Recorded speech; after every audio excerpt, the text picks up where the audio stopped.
Morning everyone, this is for anyone that is considering couples counselling, or if you're in couples counselling and you're thinking you want to quit.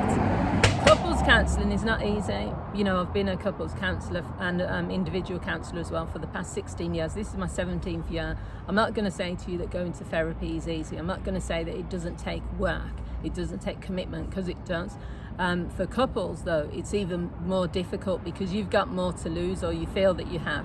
When someone is going for individual counselling and they're talking about someone who's not in the room with them, that's completely different. The person's not going to hear you, there's no consequences. But when you're sat in the room with the person and they're part of the issue, that is a major, that takes a lot of guts to do, to be honest, to be open, to, be clear with that person, to communicate how you really feel.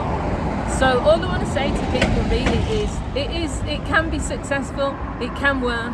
I've known many couples who have stepped into couples counselling, and initially it's been, I've thought, I don't know if they're going to get anything out of this, I don't know if this is going to work for them, I don't know what's going on here.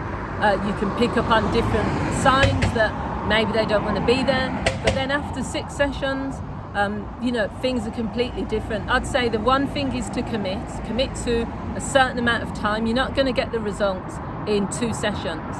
Things are not just going to all start coming together if you don't commit enough time to it. The second thing is build a good relationship with your couples counsellor. Don't feel like they're the expert. You're the expert on your relationship, but they're there to guide you, to help you, to support you, to mediate between the two of you.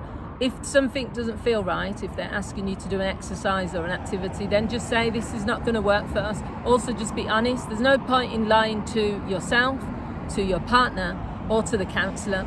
It's pointless being in couples counselling if that's what you're going to do. The other thing is celebrate the small wins. The amount of times I've worked with couples where they've made progress, but they haven't recognised it, they haven't even celebrated it, and because they're waiting for the big wins. It's okay to celebrate the small wins.